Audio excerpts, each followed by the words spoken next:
Hansot road ઉપર આવેલ સર્જન બંગલોઝની site ઉપર સિક્યુરિટી ગાર્ડની હત્યાના ગુનામાં છેલ્લા 5 વર્ષથી નાસ્તા ફરતા આરોપીને અમદાવાદ ખાતેથી અંકલેશ્વર શહેર એ ડિવિઝન પોલીસે ઝડપી પાડ્યો હતો. અંકલેશ્વરમાં 2019માં થયેલ સિક્યુરિટી ગાર્ડની હત્યાના ગુનામાં હત્યારા સિક્યુરિટી ગાર્ડને પોલીસે અમદાવાદથી ઝડપી પાડ્યો છે. આરોપી પોલીસને ચકમો આપી વિવિધ સ્થળોએ સિક્યુરિટી ગાર્ડ તરીકે નોકરી કરતો હોવાની વિગતો તેની પ્રાથમિક પૂછપરછમાં સામે આવી હતી. અંકલેશ્વરના હાસોટ રોડ ઉપર ગત વર્ષ 2019માં સર્જન બંગલોઝની સાઇટનું કામ ચાલી રહ્યું હતું, જ્યાં અભિતેન્દ્રસિંહ ચંદેલ અને યોગેન્દ્રસિંહ ઠાકોર બંને સિક્યુરિટી ગાર્ડ તરીકે ફરજ બજાવતા હતા.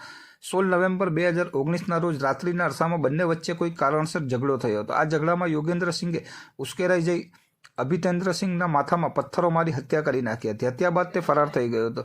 એ ડિવિઝન પોલીસે ટેકનિકલ એનાલિસિસ તથા હ્યુમન ઇન્ટેલિજન્સ દ્વારા મળેલ માહિતીના આધારે મૂળ મુંબઈના યોગેન્દ્રસિંહ ઠાકોરને અમદાવાદના બોપાલ ખાતેથી ઝડપી પાડ્યો હતો. તેની પૂછપરછ કરતાં તે મુંબઈમાં અલગ અલગ જગ્યાએ સિક્યુરિટીમાં નોકરી કરતો હતો. છેલ્લા 5 મહિનાથી અમદાવાદના બોપલ ખાતે આવેલ નવી બાંધકામની સાઇટ ઉપર સિક્યુરિટી તરીકે નોકરીએ લાગ્યો હતો. આરોપીને અંકલેશ્વર ખાતે લાવી વધુ પૂછપરછ કરવામાં આવી રહી છે.